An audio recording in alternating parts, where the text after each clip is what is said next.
Well, here we are. We're a long way away from the podcast studio, my friend. Yeah, we are.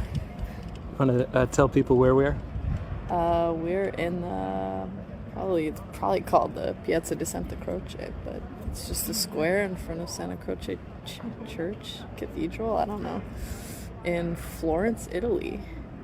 It's about 8:42 p.m. here, which means that it's probably about 1:42 for y'all at home. Maybe you're eating lunch. People don't eat lunch that late in America. Oh. That's only here. Maybe you're having a snack. Maybe. Yeah, the sun's gone down. Lights are on. It's quite dark here. And behind us, big, beautiful Santa Croce facade.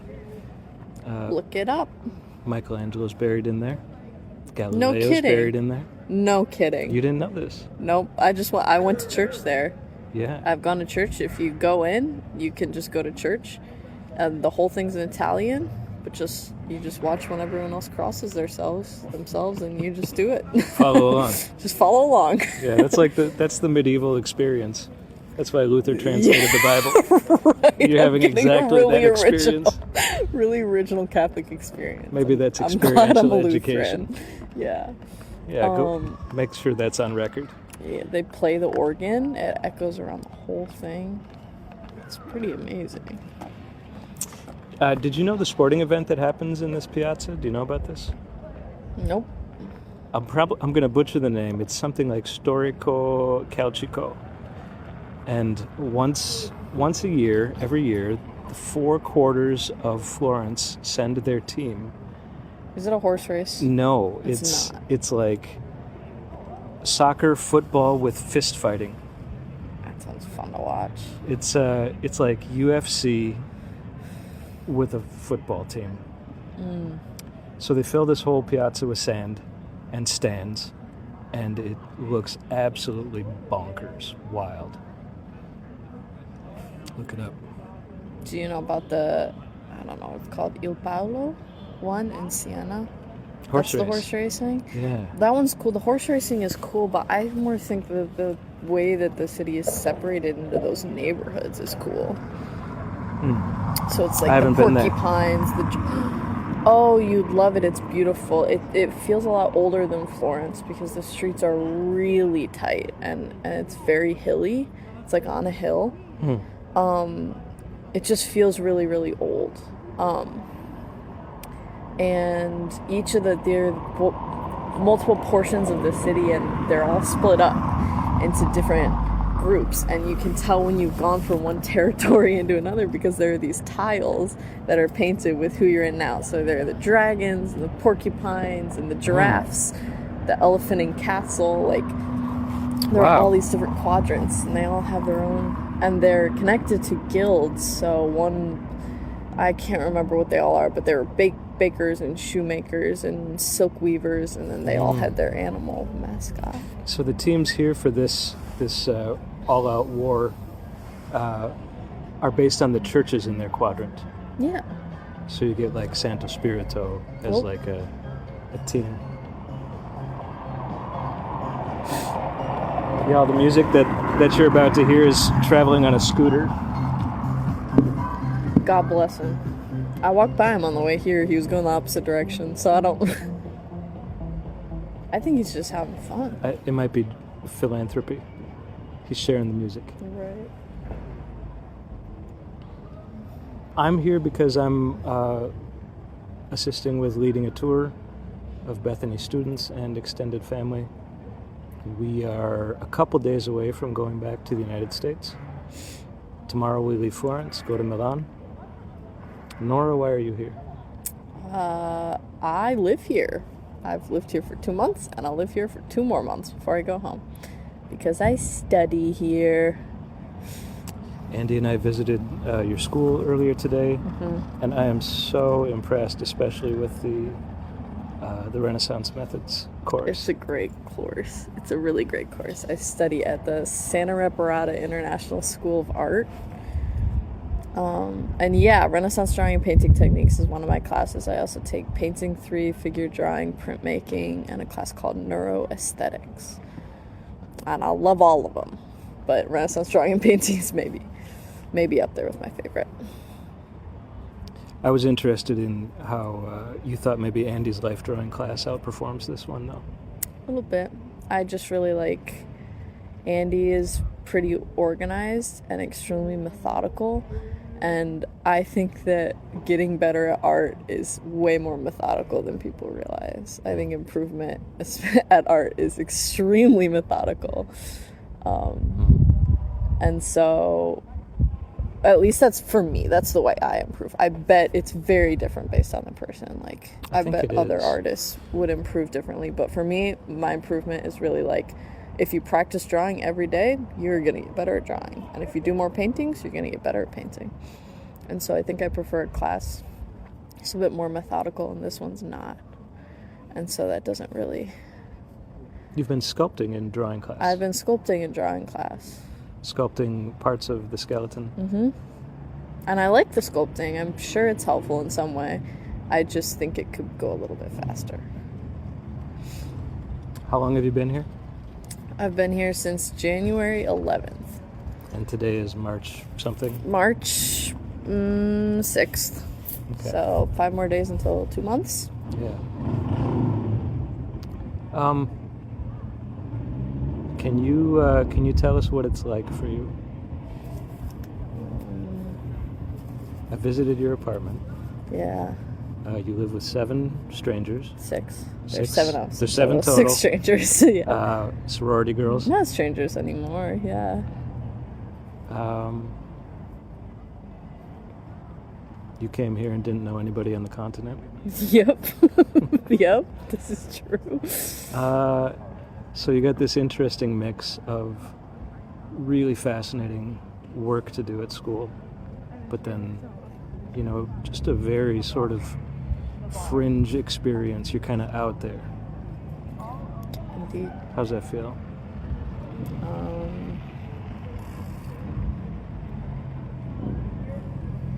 Really scary at first.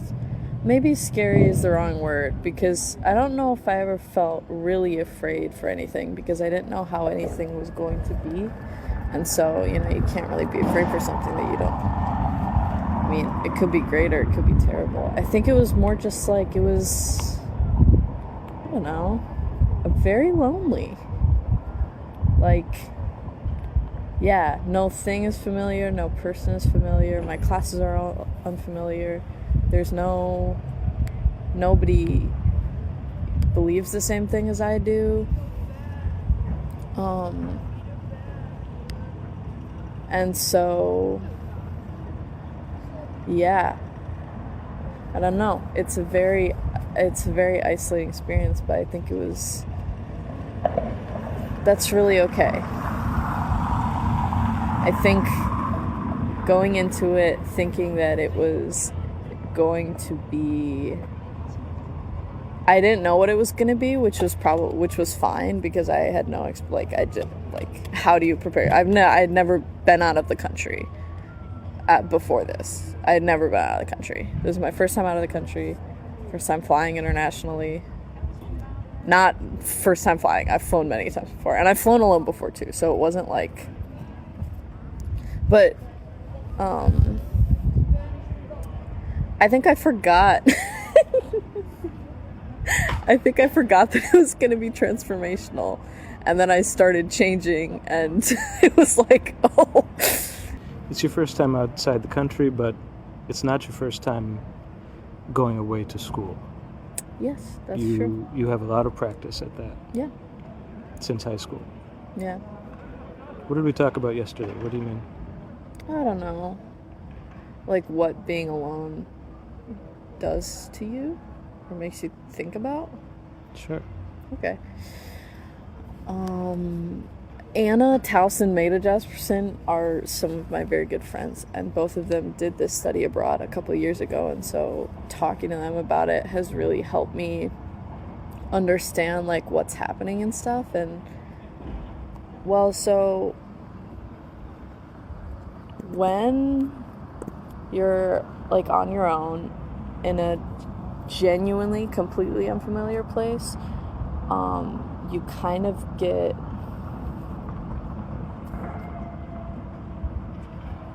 there's nothing that you can sort of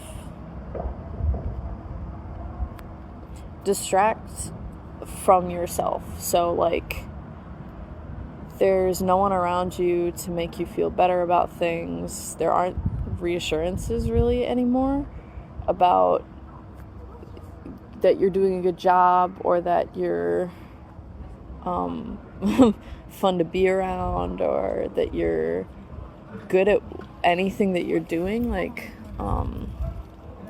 suddenly it's just you, and you are the same person that you were wherever you were before, which is really hard when the place that you went to is a really beautiful place. So it feels like you should be really beautiful too, that like you should be really good too, and you're not. You're the same thing that you were. You follow yourself across the ocean, right?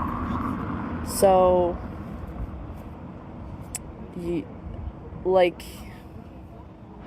it's almost like being in such a wonderful, beautiful place outlines everything that's not beautiful about you. And you don't have anything, maybe that would happen at home, but at home you have all these things that can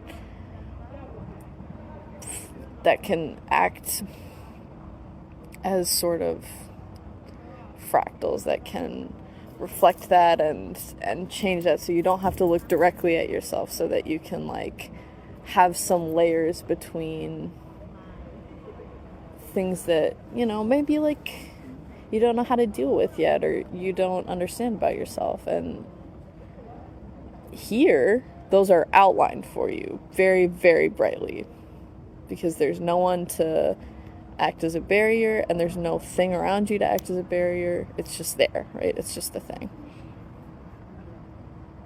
So you're saying in regular life at home, you kind of have systems to kind of distract you from yourself, or ways that you can just think about something else? I think it's the necessity of routine. Like, we don't want to be uncomfortable ever.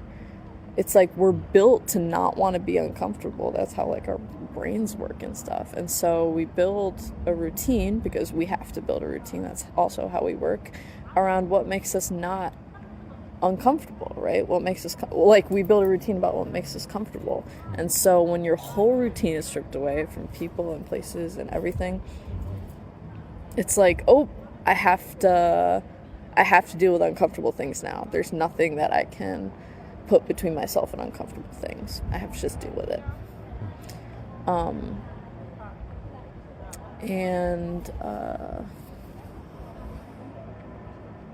What about the reciprocity thought that you were bringing up?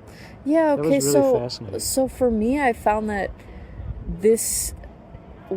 I found out I am figuring out a lot of things about myself, like how I deal with being very, very alone in an unfamiliar place, and how I deal with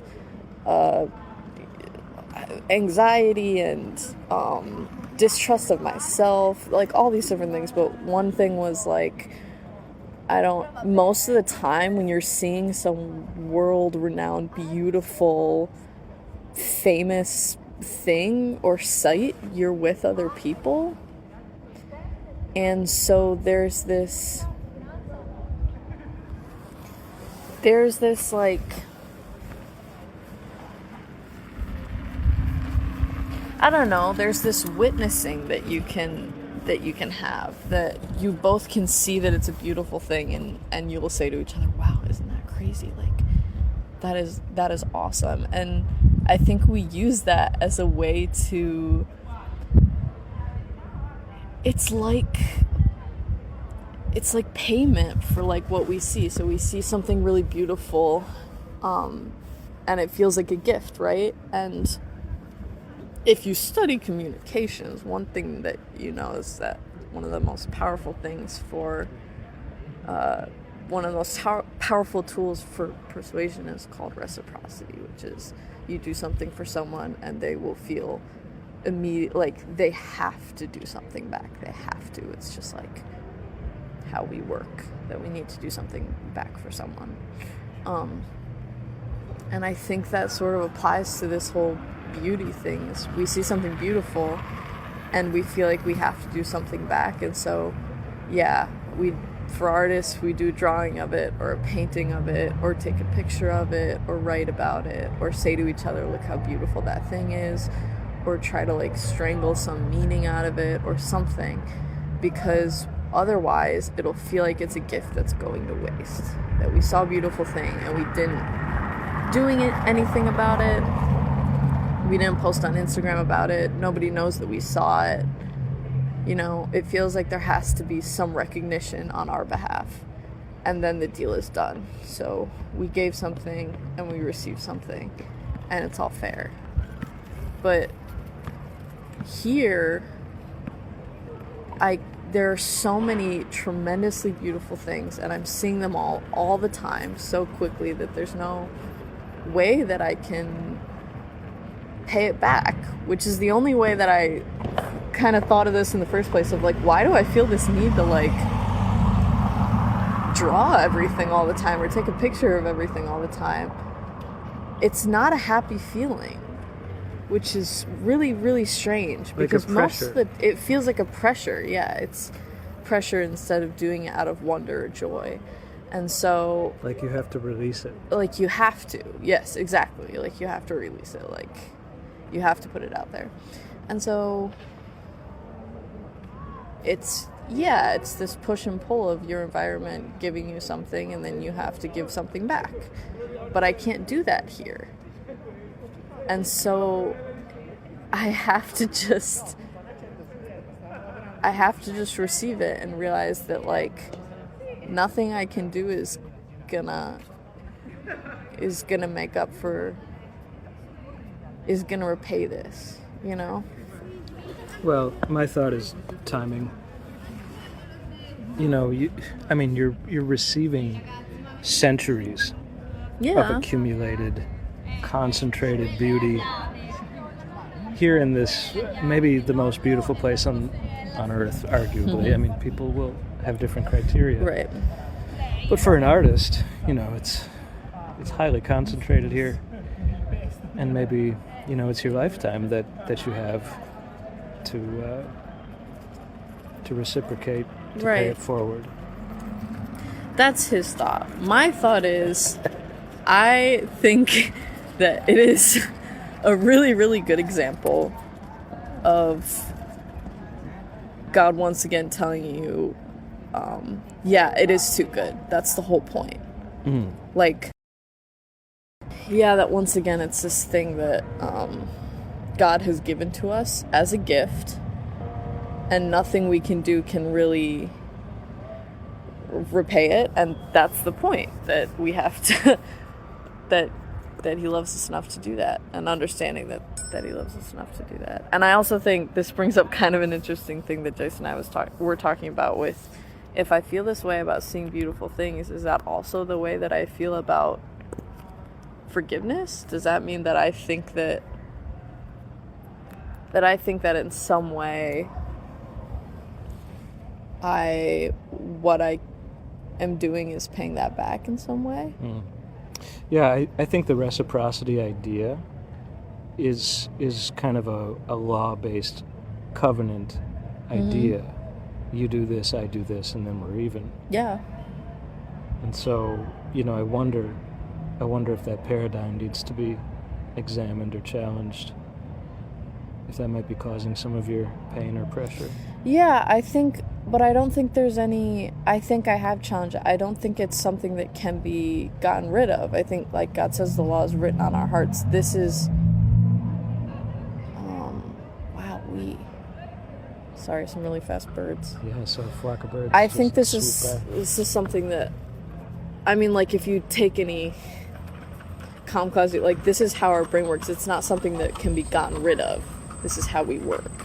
I don't know. I don't know about that. I think we're hardwired. I think that's true. But I think the gospel, the whole point of the gospel is that it's revealed. It's not natural. Right. I think you should keep trying. I can never perfectly believe the gospel. I can't ever perfectly do anything. Okay. We're not gonna dwell there too much.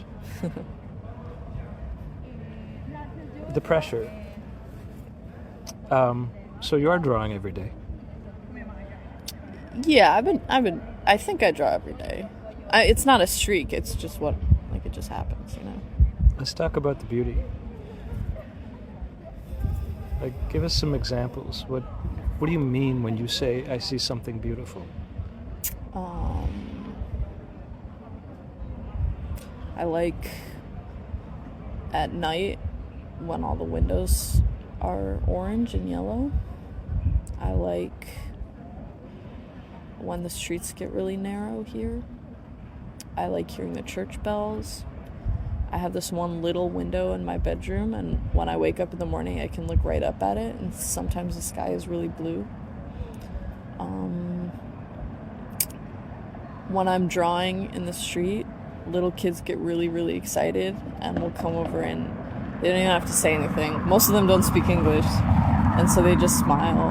And not even just little kids. Grown people will come over and just tell me it looks beautiful or watch me draw for a little bit. The beauty there is the interaction. Yeah, absolutely. Human to human. I think it's good that you're saying this, because somebody might think, well, it's Venus de Milo or Birth of Venus or Michelangelo's David or something, you know. Yeah.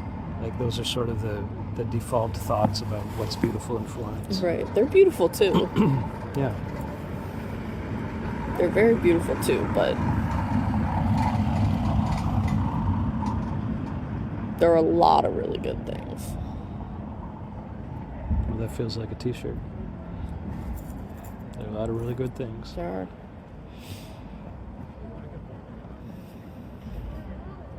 are. Let's talk about your museum habits. You have a pass? I sure do have a pass. My school gives me, it's called a Uffizi card, which gets me into the Uffizi Gallery free, and the Palazzo Pitti and the Boboli Gardens. And everywhere else I get a student discount, so museums today were €2. So they ask, how old are you? I say 21, they're like, okay, €2. It's very nice. Some places for art students it's free to get in. If you study art, you can get in for free. There are a lot of museums in Florence. Like a shocking amount of museums in Florence. Yeah, it's hard to explain. Mm-hmm.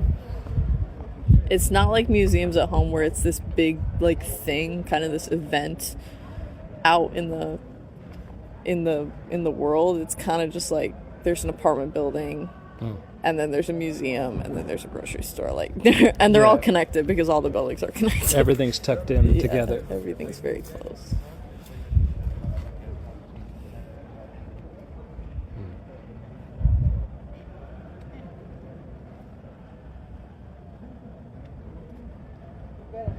Have you discovered an artist here? Like a living one, or? I'm thinking more of a canon artist. Do you want to look at?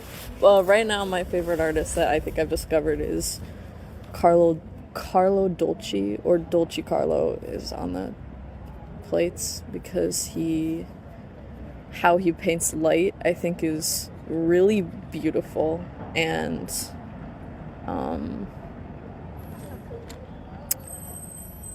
he also gets some really, really touching, like, expressions on the people that he's painting.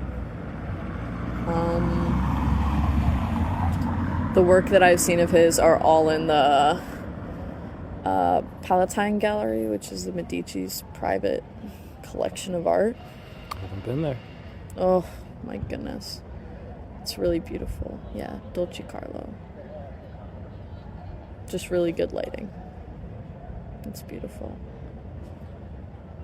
Your sketchbook has a few visits to San Michele. Yes. One of my favorite places. Mm-hmm. A Marian chapel. Why do you keep visiting there?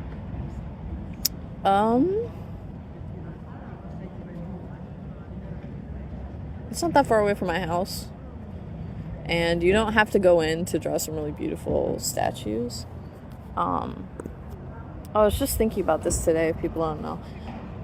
You draw statues because it's like figure drawing. So like if you want to like accurately draw, and this is kind of the creed of like, if you read Leonardo da Vinci's opinions on like how do you get better at drawing, how do you get better at painting, you get better at painting by drawing, you get better at drawing by drawing things from life, from nature. He's like, what is it, something nature should be your father, and if you're studying from other artists' drawings, it's your grandfather, so you should be direct kind Generations. of, yeah. And so when an artist wants to get better at drawing something, they want to draw from life. And so we do, for humans, figure drawing. So we're drawing figures from life. But you can't always have a human that will stand still for long enough for you to draw them. Okay, we're back. We had to do a little side quest. Yeah. In the shadow of Dante here at Santa Croce. Massive sculpture of Dante Alighieri. Like I would guess 3 times life size, perhaps. Maybe 2.5. Yeah. He's huge. I like going to the Orsay Michele because I like drawing sculptures, because it's like drawing people from life. Thank you. And Yep. and I love going there too because I get firsthand visits. It's like going to a museum out in the street. There's vendors out there and there's people walking by ignoring it. And I actually like that. And then I imagine, like I recognize the significance of these things. There's Donatello, there's Ghiberti, there's Verrocchio. Great artists of the 1400s. And I realize, well, a young Michelangelo walked to these streets and looked at these things and was influenced by them. And I can I track the influence. It's like the generational thing that you're saying. So that's the place where I learned or thought of or realized the idea of portals of transcendence. I was looking at those sculptures and just putting my head in a medieval mindset and thinking, these people are like Spider-Gwen coming through a portal, talking in the Spider-Verse.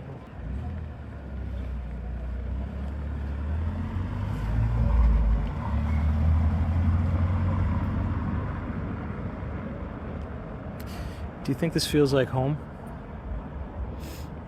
I think so now, yeah. It took a little bit, and I think the thing that made it most feel like home was leaving and then coming back. Because I went to London for like 4 days. And on the way back, I had a really long traveling day. And I just kept thinking, I can't wait to be back home. I can't wait to be back home. Like, I want to go back to my apartment. Like, I want to be in my kitchen and make supper.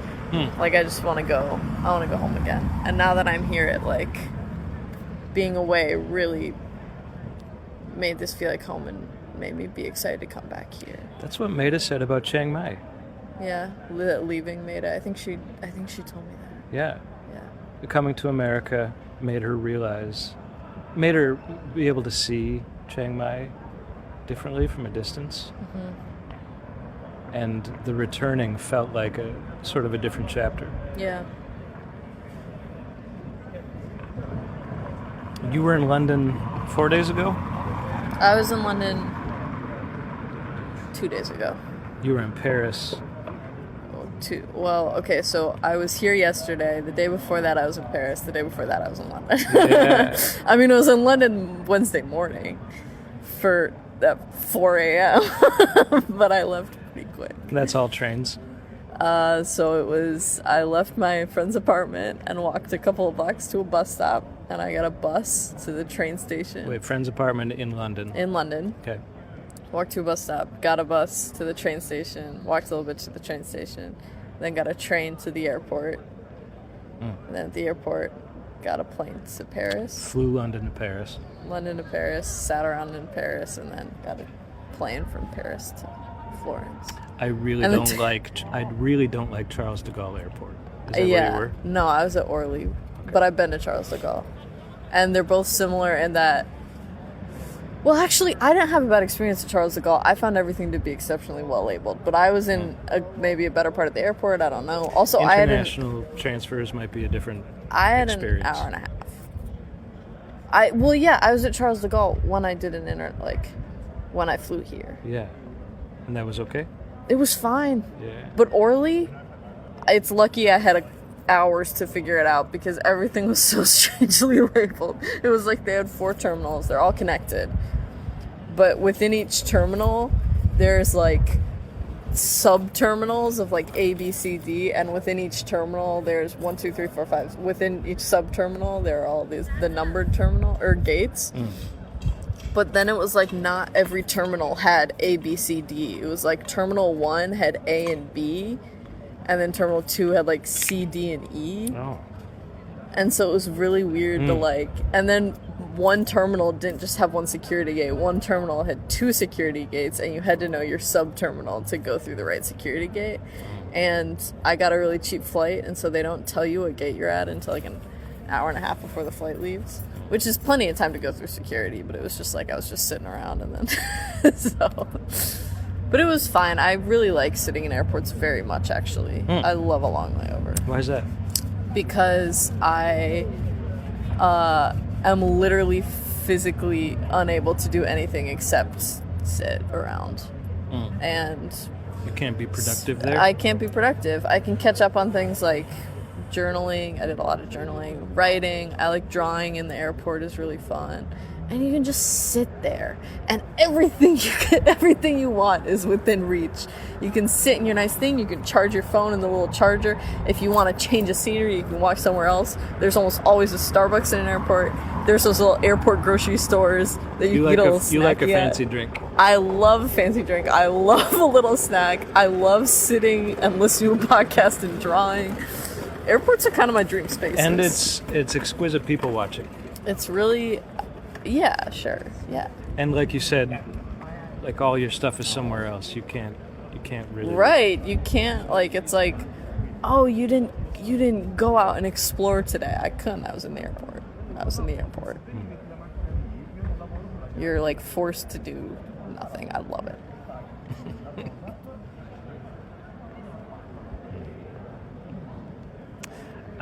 Would you recommend study abroad? Yes, absolutely. If you can do it, yeah, absolutely. I don't know. This was a question that I wrote in my journal along with a lot of other things at the beginning of the thing of like, why are things beautiful to us? Why do we like looking at beautiful things? Think about that for a second for realsies. Why do we like looking at beautiful things? It doesn't actually make any sense. Why? Like, because it makes us happy? Why does it make us happy? Like... And that's what I'm studying in my neuroaesthetics class to maybe try to, like, figure that out. But anyways, stuff like that. And then also, people always say travel makes you better. Why? Why does travel make you a better person? Does it make you a better person? Like, what does that mean? And so, like... I think the logic is usually that it's just exposure. Right. You see and other I think ways that's true. of life. You see... alternative sort of viewpoints. It forces you to be open-minded. Different systems work. Yeah. Things you're not used to, they work too. Exactly. So I think these are all things that I've been sort of realizing. Is like, okay, why does travel make you better? Yeah, it's forced exposure. You have to have an open mind. Because that's how you get food and figure things out, is you have to problem solve. And that's the other thing. I think problem solving is the best, healthiest thing for your mind to do, and I think that's also what your mind was made to do. And traveling or being in different things in unfamiliar places forces you to problem solve because you're faced with problems that you haven't dealt with yet. So okay, so you've been hovering around a few things I want to bring together. Sure. Problem solving is what your brain was made to do. Mm-hmm. Why do we love looking at beautiful things? Mm-hmm. And your neuroaesthetics class. Sure. maybe help define neuroaesthetics, and can you get into what you're learning about? Why do we love beauty? Okay, so neuroaesthetics is based... And how do we define beauty? The study of beauty and the brain. So it's studying like the neurological functions connected with aesthetic experience. So I'm learning about literally just the visual pathway throughout the brain, where it goes from, your retinas, your rods cones, to your retinal ganglion cells, back to your occipital lobe, like where it goes from there, the different parts of the brain that it has to pass through, and their and what they do. And also simultaneously learning about psychologists, art historians, and their ideas of what makes art good or what makes art worth looking at. And they have a lot of different ideas. Let's see, you have people like the Gestalt psychologists, or Gestalt, I can't remember Gestalt. which. Yeah, okay, there you go, who believe that Germans. It could be simplified to sort of this list of laws, of the law of symmetry, the law of groupings, the law of pregnance is a kind of a name for all these laws, I think. That's studying, and all of these are true, by the way.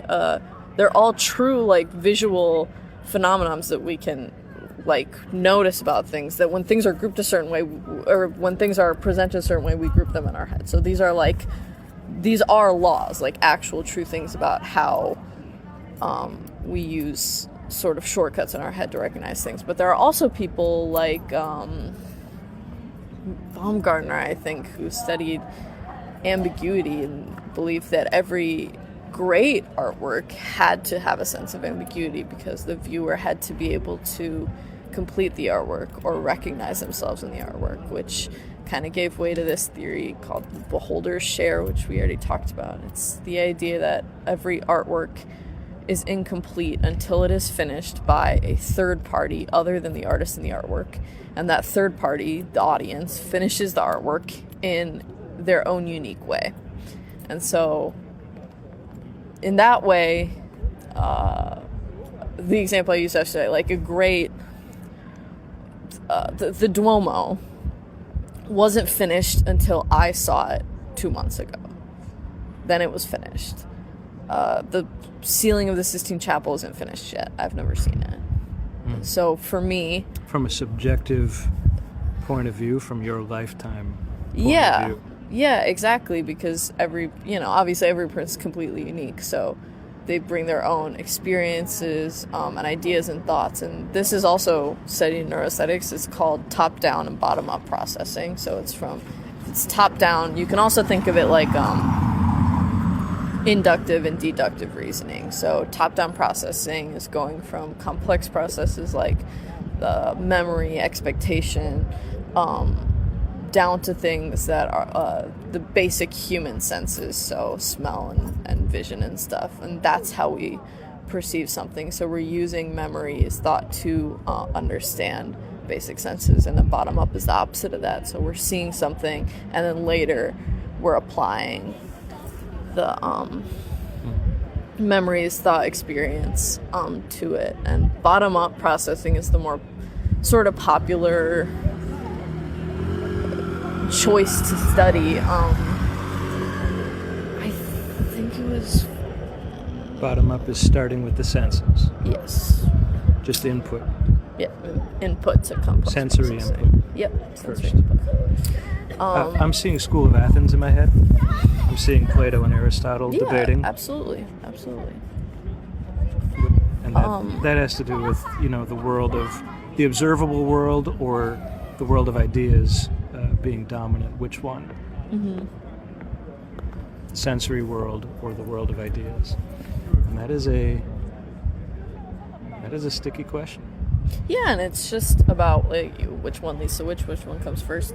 And a lot of these studying why do we like beauty, we approach it bottom-up processing.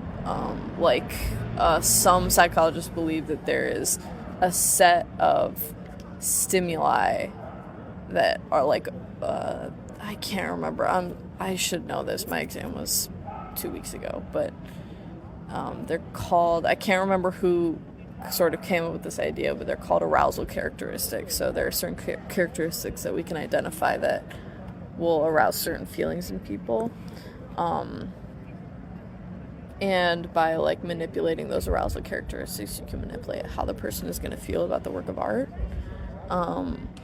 Or you're essentially quantifying beauty, or what is beauty. And this is also where neuroaesthetics gets some flack. It's not a very old field, and a lot of people don't think that it should be a field because you're trying to quantify something that a lot of people don't think can be quantified. Like, we will never know maybe why we find things beautiful.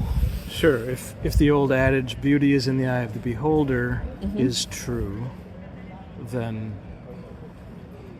and if experience is not universal, is true, then it's really hard to find any kind of a universal finding. Right. But then you have things like the creation of Adam and like Michelangelo's David that seem to be collectively agreed on as a beautiful thing. Generation after generation. Constantly for 500 years. And so, I mean, I don't think it's ridiculous to study that at all. And I think it also... I don't either. Yeah, I think it... I think that there are patterns that we can recognize when we're just trying to figure out how people's brains work. You want to talk about the study you're going to participate in? Yeah! So the University of Florence has a neuroaesthetics lab. And they came and talked to our class, which was really interesting. And at the end That's of a different school than your school. I'm not going to the University of Florence. I'm going to an art school. At the end of it, the doctor was like, if you want to, not doctor like medical doctor, doctors in like PhD, like yes, it's doctorate. He was like, we need more test subjects, and I would love it if you guys would help us out. So just email me if you want to. And yeah, of course I'm doing that. So I emailed him and I got a time. Basically, we're going to the Galileo Museum and you're hooked up to all these things like a heart monitor and respiratory stuff. And the most fun part is like they're reading your like electrical signals from your brain, and so they put gel all over your head and you wear this cap with a bunch of electrodes coming off of it, and then you look at art. So they'll bring stuff out to you and you look at it and they study your biosignals from that. It's literally this guy's degree. He has a PhD in biosignals. No, it's on Tuesday. Oh, it's coming up. Yeah, I'll try to take a picture of myself. Yes, please. My bed. Yeah, I'm very, very excited. Very extremely excited. So, yeah, it's gonna be fun. So you sit still and they bring you artwork. You sit still and I bring artwork. Real artwork. I would think, yeah. Not projections. Oh, yeah, real physical not artwork. An iPad. Physical artwork, yeah. Why do you think they do it that way? That's a good question. I think that probably the reactions are different, seeing real physical artwork in real life and seeing something on your phone. We see a lot of things on our phone all the time. I imagine that any effect that might have is kind of dulled at this point because we look at that a lot, and seeing something in real life is really different from seeing it on your phone. And I also think we see this in drawing and painting classes a lot when we're told to draw things from life instead of from an image. You know, it's just different. Your brain understands it differently, I think. It's easy to forget that phones are small. Yeah. When you're looking at an image. You look at an image of the Grand Canyon on a phone. And somehow, I don't know, that's disjointed. Okay. Yep. Is it possible to get any kind of definition on beauty? Or to work it? They've been really working on it for hundreds of years. You got any clues that you can drop for us? Maybe I'll go for a little bit. I've been reading slowly Martin Luther's Theology of Beauty, which sounds like an oxymoron to most people. Sounds like a paradox, like Luther and beauty. But it's I'd say a scholarly work. It's medium difficult read. Part of what the author is doing is setting the context for Luther. So in the Middle Ages, the idea of beauty was broadly understood as having to do with proportion. And this is reminding me of like the symmetry that you were talking about, the sort of the signals. So proportion and integrity. Integrity might be like if a thing is made of stone instead of painted. You know, there's like, it's honest about its nature, or integrity of character. And those two things seem in the Middle Ages to have been sort of put together, as if you do read a book by its cover. The understanding in the Middle Ages is that the exterior is reporting on the interior. Now we're in the shadow of Dante here, this giant Dante sculpture, and he was famously gobsmacked by the beautiful Beatrice. And in his book, she's this character in heaven whose exterior and interior match. I don't think that's what you're talking about. You'll have to be more specific. Nowadays, we have a different idea about beauty. The word kind of has been taken by the beauty industry, and we're suspicious of let's say there's maybe the idea that maybe it's fake, maybe it's a mask, a facade. We say you don't judge a book by its cover. Regarding people. Okay, so let me continue that thought on Martin Luther. That context helps to understand that when Luther talked about beauty, he was really connecting it with grace, connecting it with the gospel. And Jesus over and over inverted the idea of what humans think is honorable or beautiful or worthy. So God does a thing that nobody would plan or think of. He descends, and God so loved the fallen world. The Bible's full of stories of humans doing ugly things, messing up, and God loves them. God loves us. Jesus went through very ugly things in his passion, death, and the depth of the ugliness hides the height of the beauty of how far he would go for us. And the depth of our undeservedness highlights the height of his grace and his forgiveness for us. So when God talks about beauty, it's kind of an upside down idea to what we would naturally assume. He does it backwards. Humans tend to first see beauty, then follow with love. What God did, inverted that. He first saw ugly, then followed with love. And we not only die in Jesus, we are also resurrected in Jesus. we are made beautiful through him. No, I think all that is true, but I think that's a beauty of action and not a beauty of things. Because when we're talking about God inverting expectations and beauty, that's not what he does at all, I think, with most things. I think he's very generous with beauty in things. But to help us understand that, I think he made it.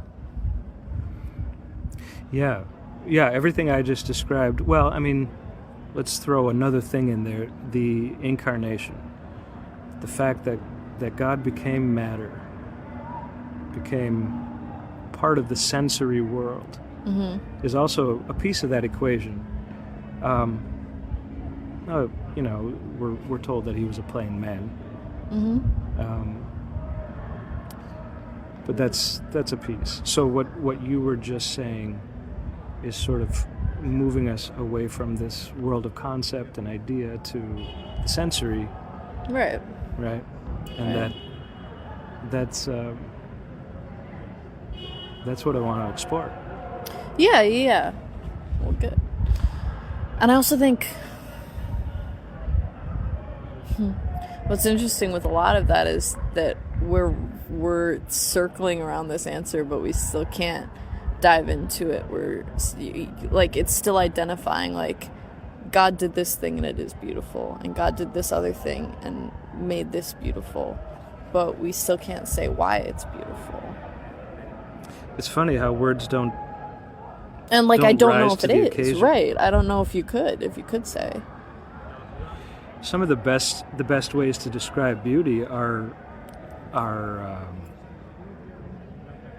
kind of sideways sort of parables or poetry. Emily Dickinson said, "Tell the truth, but tell it slant." It's like you can't quite say it explicitly. You have to imply somehow, which I think is fascinating. That right. Language is a human construct, and beauty isn't. And beauty is from God. I think some people might take issue with that. In the beginning was the Word, right? The Logos.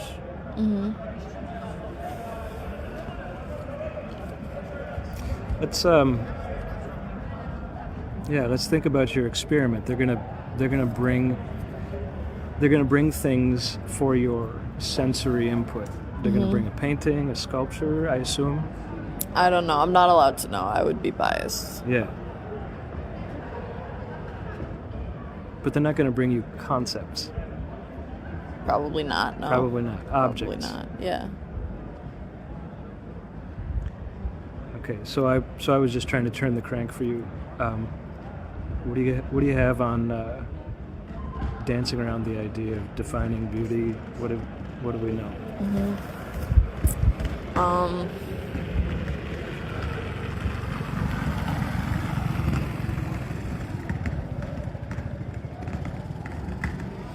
I think that the way they're trying to do it here is a very wonderful scientist way of trying to look at something, and I think it's good to try both, give both a go, scientist and non-scientist. So they're showing me things and then telling my reactions from them, and then my guess is that I'll probably tell them whether I liked it or not, and then they can look at it and say, like, okay, she liked this painting. This is what we were looking at with heart rate and this biosignal and this other biosignal. And so then they can sort of correlate across paintings. These are the ones that were liked and these are the ones that are not liked. What characteristics can we notice about this painting, or comparatively, what characteristics does this painting have that this painting doesn't, or this sculpture doesn't, or etc. And so then they can construct kind of this pattern or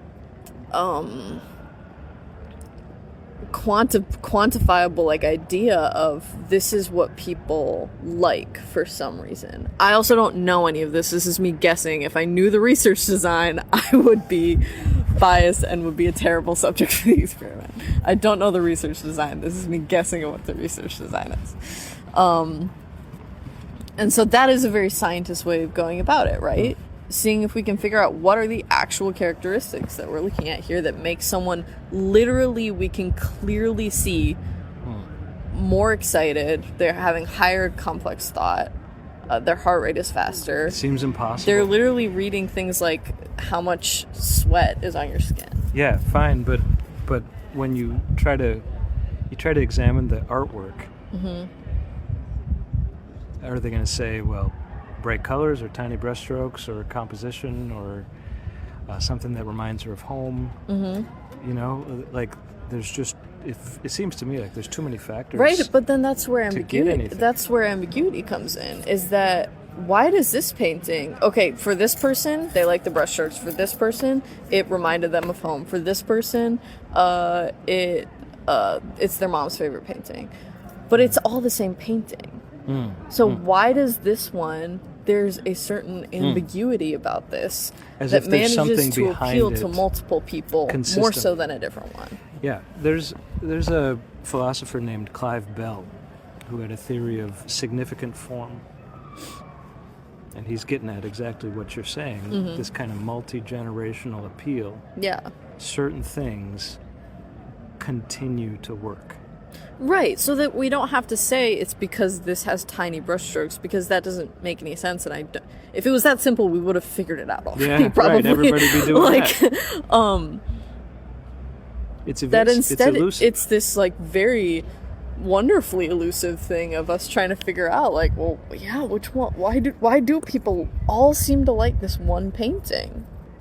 It's kind of delightful. But in that way, then I think that it is.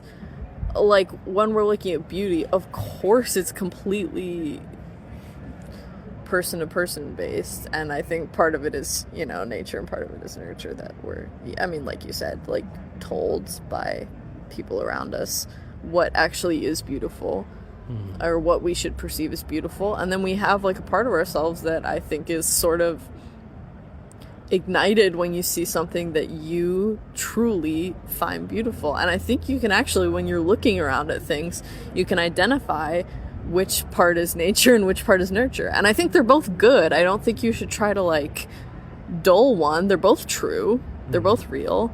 But, like, when I walk into the room, the Botticelli room in the Uffizi, and I see the Birth of Venus, I'm stunned, or my breath is taken away a little bit, but I think it's because I was told that my breath should be taken away a little bit. And that's okay. I'm glad that... Wow. That is a very nice car. It's a black Porsche convertible. Yeah. And the hood was red. The convertible hood, not the hood. Anyways, that's okay. I don't mind being told that the Birth of Venus is beautiful and being moved to breathlessness by something. But then, yeah, I see, like, this tiny, this piece of art by Dolce Carlo, like, shoved into some corner of the Medici Palace. Not shoved in some corner because it's ugly, shoved in some corner because they literally have so much art it covers every single wall. And my breath is still taken away, but nobody told me about that painting. I didn't know I was going to see it today, but for some reason, I think it's very, very beautiful. And both of those are true, and both of those are unique based on the person. But that's a really boring answer to what I'm thinking of Cupid. Is. Okay. The mythological idea that there's a little god, invisible god creature, mythological creature, whatever. Little guy. There's some guy who's sometimes depicted blindfolded, shooting arrows blindly, willy-nilly. There seems to be some sort of mob.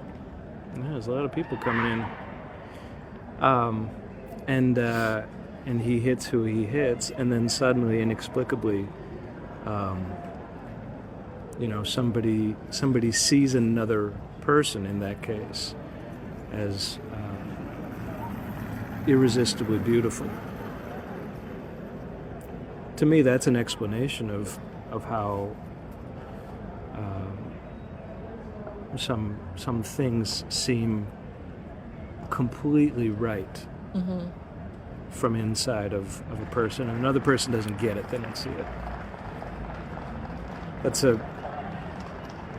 So to me, when a story like that emerges, like a phenomenon is observed about what it means to be a human, and then you build a story around it, like why is it like that? Why does it happen that way? Yeah, currently there's about 100 people just walking like straight masses at of people walking right towards us. It would be a little threatening. They're all like children, though. I mean, like not children, but like I don't know. You think they're as old as me? I think they're younger than me. Yeah, it's like high schoolers. High school group stopping for There's a a mob lecture, of high maybe? schoolers walking towards us right now. Yeah, I think so. I expect a lot of selfies right here. We're just gonna be in all these people's picture. So we've established that Norah does not smoke. I don't. We're watching a guy vape right now. Vaping reminds me too much of... I don't like suckers anymore because my sister once said something about she doesn't like just like eating her own flavored... This is really gross, so just like trigger warning. She doesn't like eating her own like flavored like spit. And so now I liked suckers. I really liked suckers. She said that now I can't do it anymore. Oh. And vaping reminds me of that, of just like eating your own like flavored breath. So unfortunately, or fortunately, I guess I don't vape for that. For that and other reasons, microplastic related. Etc. Etc. You also don't like my pocket food habit. Yeah, that's just because I don't like... gross. I just like the feeling of crumbs in my pocket. Unsanitary. Yeah, I just like organization. You know how it is. Today a beggar came up to me, and she was kind of talking about her baby who needs food, and I gave her an egg. She wanted change. Yesterday I tried giving a beggar a pear, and I made her walk away. She wanted change. She was telling me a story about her baby who needs food, and I wanted to give, but I didn't, and so I realized I have a pear in my pocket. This is the pocket food thing. Yeah, right. And that instantly made her disappear. She didn't want food. Well, that doesn't jive with the story, but not really. We might need to move. Different situation. That's so interesting. I don't know why. It's just very interesting. I think I'm just going to let this wash over for a while and get the ambient sound.